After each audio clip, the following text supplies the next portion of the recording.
the man who started sports journalism. In Hindi, the sports journalism legend Padampati Sharma. मैं 78 में पाकिस्तान गया था तो मेरी दोस्ती जो है टाइगर पटौदी से हो गई थी। तो बात है 89 की, 89। हमारा जागरण और आनंद बाजार ग्रुप, ये दोनों की जो है रेसिप्रोकल बेसिस पे जो अखबार होते थे वो आदान प्रदान होता था, मैगजीन भी आती थी। तो टाइगर ने एक दिन हमको फोन किया और कहा कि यार हमें पटपट कहता था। बोला पटपट? हाँ, टाइगर पटौदी, वो एडिटर थे, चीफ एडिटर थे। तो उन्होंने कहा पदम मैं पढ़ता हूँ यार, तो इतना अच्छा स्पोर्ट्स एडिटर है, तो एक आर्टिकल दो।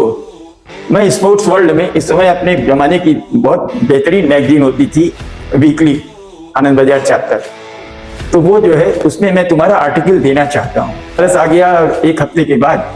सर एक अभी हम लोग क्लास में थे सर, तो आपने एक चर्चा की थी सचिन तेंदुलकर और संजय मांजरेकर की, कि जब सचिन 17 साल की उम्र की सचिन थी, हाँ, और वो बनारस आए, हाँ, और आपके लड़के के साथ जब घूमे वो, हाँ, आपके बेटे के साथ, हाँ, तो वो सब क्या अनुभव था सर? बेटे ने पूरा बनारस घुमाया था हमको, सारनाथ भी ले गया, संकट मोचन, सभी जगह गया, और बड़े हंसी मजाक के भी क्षण ये लोगों के बीच में थे।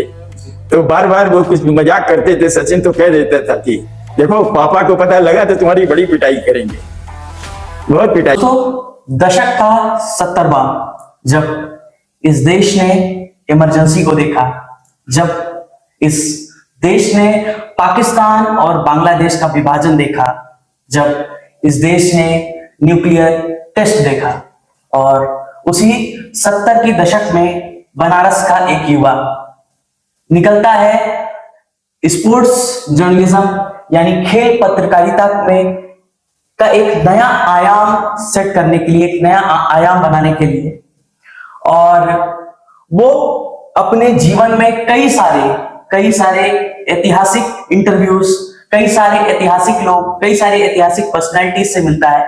और हमारे साथ आज वो शख्स यानी खेल पत्रकारिता के भीष्म पितामह, खेल पत्रकारिता जिनकी रगों में बहती है, खेल पत्रकारिता जिनकी नसों में बहती है, और खेल पत्रकारिता को जिन्होंने एक नया आयाम दिया है, ऐसे पदमपति शर्मा सर हमारे साथ में जुड़े हुए हैं। सर पहले तो बहुत बहुत स्वागत है आपका कि आप हमारे साथ जुड़े।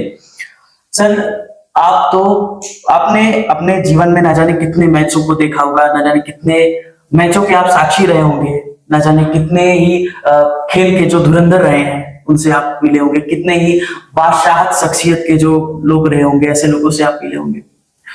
सर सबसे पहले तो मेरा जो पहला प्रश्न आएगा सर वो यही होगा कि जो भारत के अंदर सबसे बड़ा खुशी का पल था, सबसे बड़ा खुशी का पल जब भारत पहली बार वर्ल्ड कप जीता, वो एक ऐसा दौर था जब वेस्ट इंडीज का बोलबाला रहता था क्रिकेट के अंदर, और उस बीच जब भारत ने पहली बार वर्ल्ड कप को जीता। आप तो स्वयं उसके साक्षी रहे हैं। हालांकि सर कपिल देव के से भी कई बार मिले, कई बार बहुत अच्छा इंटरेक्शन हुआ है। तो सर कुछ ऐसा उस क्षण का अनुभव कैसा रहा है, खास करके 82 के अंदर जब भारत विश्व विजेता हुआ, वर्ल्ड कप जीता? मैंने जीवन में, देखिए मैं एस्ट्रोलॉजर नहीं हूँ, ज्योतिषी नहीं, लेकिन डीएनए में मेरे ज्योतिष है। मेरे फोर फादर्स, मेरे ग्रैंडफादर्स, मेरे पिताजी ये महान ज्योतिषी रहे हैं।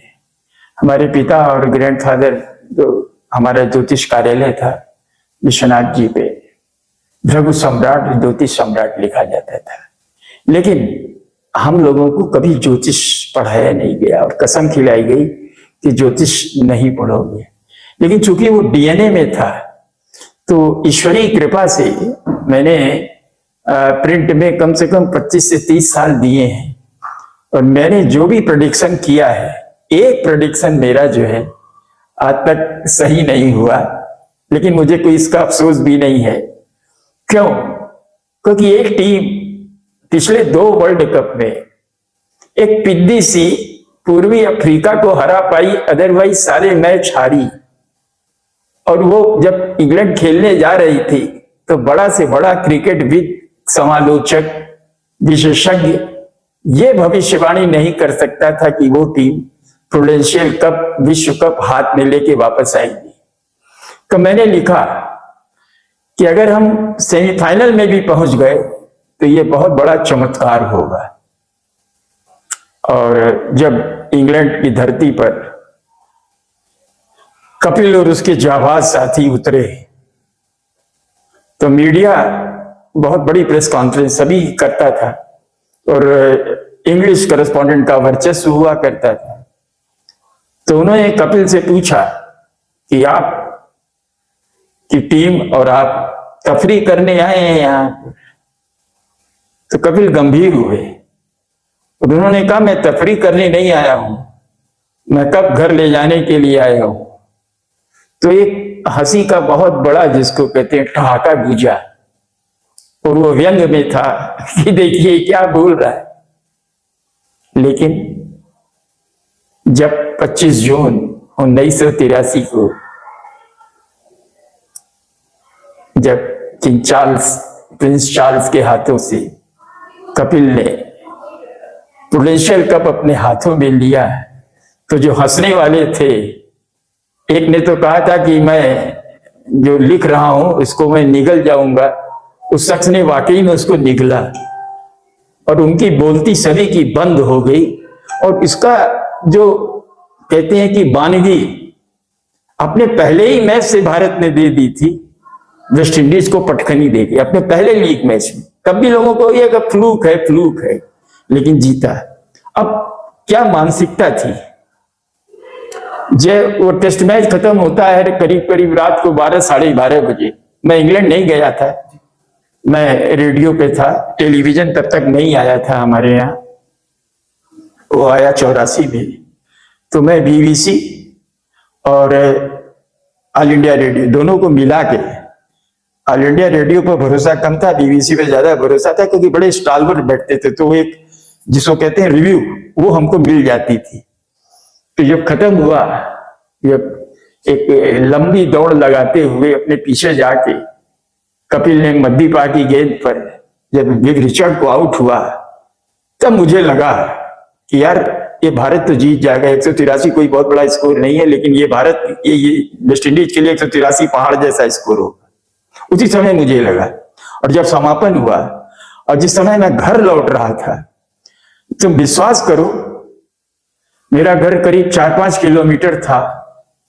लगा ही नहीं कि आधी रात बीत चुकी है, लगा कि जैसे शाम हुई है, पूरी सड़कें जो है भरी हुई थी। और जब मैं अपनी गली में पहुंचा, सरस्वती फाटक, तो ठसाठस भरा हुआ था, स्कूटर जाने की जगह नहीं थी। वो हमको देखते ही सबों ने रास्ता छोड़ दिया। और मैं जब घर पहुंचा और गैरेज में मैंने गाड़ी लगाई, तो ये जो सैकड़ों लोग, मैंने सैकड़ों में क्या बोलूं, हजारों नहीं बोल सकता क्योंकि सकरी गली थी, सैकड़ों थे। जो मेरे घर के दरवाजे पर चौतरा था, वहां तीनों तरह के बाजे बज रहे थे और लोग इंतजार में बैठे थे कि परम भैया आएंगे तो वो खेल की बारीकियों के बारे में बताएंगे।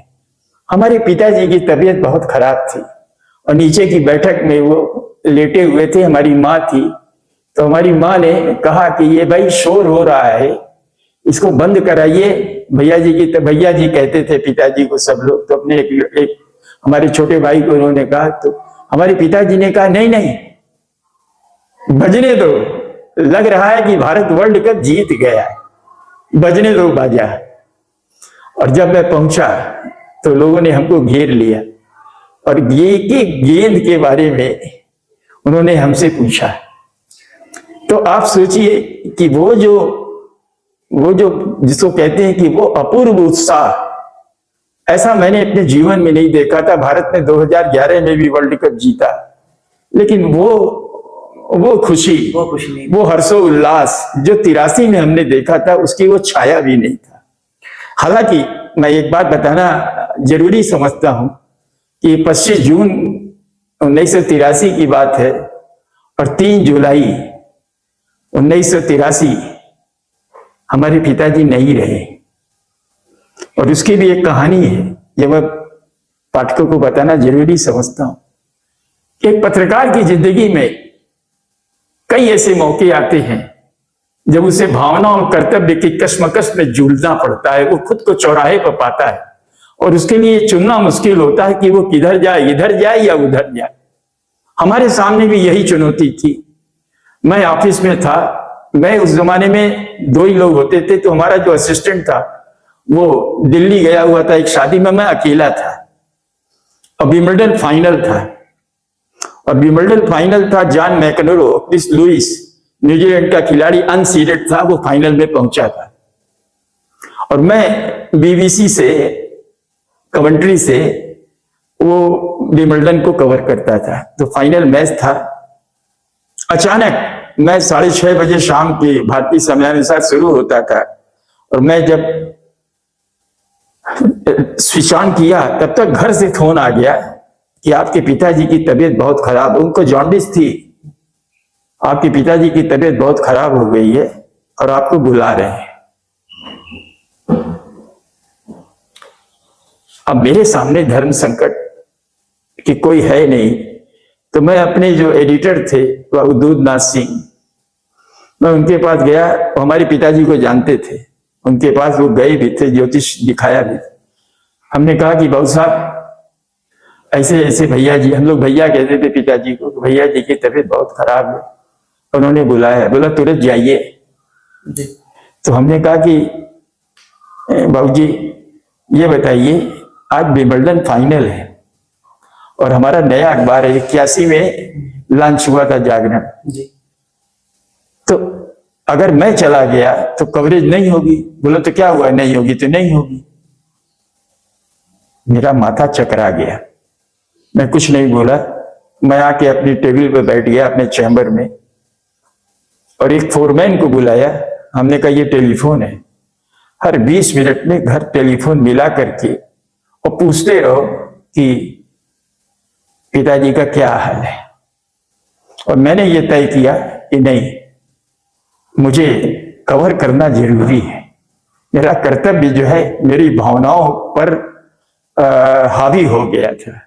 भावनाएं जो है उफान मार रही थी, अंदर से रोना आ रहा था, लेकिन मैं उसको काबू पाया मैंने। और काबू पाने के बाद मैंने ये तय किया कि नहीं, मुझे कवरेज करनी होगी। भगवान की बड़ी कृपा कि 1-1.25 घंटे में जॉन मैकनरो ने क्रिस लुइस को पीट दिया 6-2, 6-3, 6-4 से। और मैच जो था तो 7:45 बजे खत्म हो गया। तो उस जमाने में राज्यसभा के उपसभापति थे श्यामलाल यादव, उनका लड़का था राजीव रंजन, आज दुनिया में नहीं है। वो आया और जागरण के मालिकों में से नंबर 2, वो भी बनारस आए हुए थे। तो उन्होंने कहा कि अरे पदम जी आप जाइए। और उससे मैंने राजीव से कहा हमको पान लाके खिलाओ। मैं उस समय पान बहुत खाता था। हमने कहा बगल से पान लाओ, पान मैं खा लूं। पान मैंने जमाया, और जमाने के बाद मैंने स्कूटर खड़ा चलाया और कहा महेंद्र मोहन से, आज मैनेजिंग डायरेक्टर हैं, अभी जीवित हैं, उनसे कहा कि महेंद्र बाबू अगर मेरे पिताजी चले गए तो विश्वास कीजिए मैं जागरण नहीं छोड़ूंगा, मैं पत्रकारिता छोड़ दूंगा। ऐसे दोराहे पर मैं दोबारा खड़ा नहीं होना चाहता। और मैं गया घर, तो पुराने जमाने के मकान थे, 2 बैठक थी। एक बैठक में डॉक्टर्स बैठे हुए थे 3-4, उनको नाश्ता पानी हो रहा था। तो मैंने पूछा बाहर खिड़की से ही कि क्या, बोला नहीं कोई चिंता की बात नहीं है, बगल वाले बैठक में है पिताजी। मैं जब पहुंचा वहां, उस समय तक करीब 9-10 हुआ था रात का। तो हमारी माँ ने कहा कि देखिए पदम आ गया। तो उन्होंने आंख खोली, और वो जब बाहर जाते थे, यज्ञ कराते थे, बाहर जाते थे, लंबी कहानी, तो हमसे कहते थे आओ यार हाथ मिलाओ, हम चल रहे हैं। उस दिन उन्होंने कहा कि पदम हाथ दो, तो दिया। और उन्होंने कहा अब हम चलते हैं, काफी ये मेरी जिंदगी का सबसे बड़ा इम्तिहान था। बात आई गई हो गई। मैं 78 में पाकिस्तान गया था, तो मेरी दोस्ती जो है टाइगर पटौदी से हो गई थी। तो बात है 89 की, 89। हमारा जागरण और आनंद बाजार ग्रुप, ये दोनों की जो है रेसिप्रोकल बेसिस पे जो अखबार होते थे वो आदान प्रदान होता था, मैगजीन भी आती थी। तो टाइगर ने एक दिन हमको फोन किया और कहा कि यार हमें पटपट कहता था, बोला पटपट, हाँ टाइगर पटौदी, वो एडिटर थे, चीफ एडिटर थे। तो उन्होंने कहा पदम मैं पढ़ता हूँ यार, तो इतना अच्छा स्पोर्ट्स एडिटर है, तो एक आर्टिकल दो। मैं स्पोर्ट्स वर्ल्ड में इस समय अपने जमाने की बहुत बेहतरीन मैगजीन होती थी वीकली, आनंद बाजार चैप्टर, तो वो जो है उसमें मैं तुम्हारा आर्टिकल देना चाहता हूं। हमने कहा टाइगर ऐसा है कि मैं अक्टूबर में आ रहा हूं, मेरी कजिन है उसकी शादी है। तो बोला यार मैं तो रहूंगा नहीं, मैं तो इंग्लैंड रहूंगा, तो तुम एंडी ओब्रायन को दे देना। एंडी ओब्रायन उस समय एग्जीक्यूटिव एडिटर था। एंडी ओब्रायन कौन? टीएमसी के सांसद डेरेक ओब्रायन का बड़ा भाई और हमारा बहुत अच्छा मित्र। मैं पहुंचा, मैंने आर्टिकल दिया, तो वो आर्टिकल जो है 2 पेज पे लगा, बाद में बीच वाले पन्ने पर 2 पेज पे, और वो हिंदी में लिखा था, उसका अनुवाद किया गया। ये मैंने कंडीशन डाल दी थी। तो जब आर्टिकल दे दिया मैंने, तो उन लोगों ने कहा कि पदम भाई आपका आर्टिकल तो आ गया है, लेकिन हम चाहते ये है कि आप अपने अनुभव को हमारे साथ शेयर करें, और हम लोगों ने आपके लिए डिनर ऑर्गेनाइज किया है। और मिशन रो में मुदर पाथरिया आजकल फाइनेंस का बड़ी हस्ती है, कलकत्ता में, पूरे देश में हस्ती है, वो उस समय स्पोर्ट में था और शेयर भी करता था। तो उसी के घर पे ऊपर छत पे जो है डिनर ऑर्गेनाइज किया गया। उसमें कोंकणा सेन शर्मा की माँ अपर्णा सेन, वो स्वानंदा मैगजीन महिलाओं की निकलती थी, विशाखा घोष वो एसोसिएट एडिटर, एनडी, रोहित, मुदर, तमाम लोग, एक 12-13 लोग बैठे थे। और वहां उन्होंने हमसे जो है हमारा अनुभव साझा करने की कोशिश की। और जब साझा करने की कोशिश की तो मैंने पूरा उनको बताया, और वो 2 घंटे तक चला। और जब मैंने एंड किया तो पिताजी की इसी डेथ के साथ, तो सभी की आंखों में आंसू थे और हाथ में घी सूख गए थे। मैं बनारस आ गया और 1 हफ्ते के बाद सर एक अभी आप लोग क्लास में थे सर, तो आपने एक चर्चा की थी सचिन तेंदुलकर और संजय मांजरेकर की, कि जब सचिन 17 साल की उम्र की सचिन की, हाँ, और वो बनारस आए, हाँ, और आपके लड़के के साथ जब घूमे वो, हाँ, आपके बेटे के साथ, हाँ, तो वो सब क्या अनुभव था सर? बेटे ने पूरा बनारस घुमाया था उनको, सारनाथ भी ले गया, संकट मोचन, सभी जगह गया। और बड़े हंसी मजाक के भी क्षण ये लोगों के बीच में थे। तो बार बार वो कुछ मजाक करते थे, सचिन तो कह देता था कि देखो पापा को पता लगा तो तुम्हारी बड़ी पिटाई करेंगे।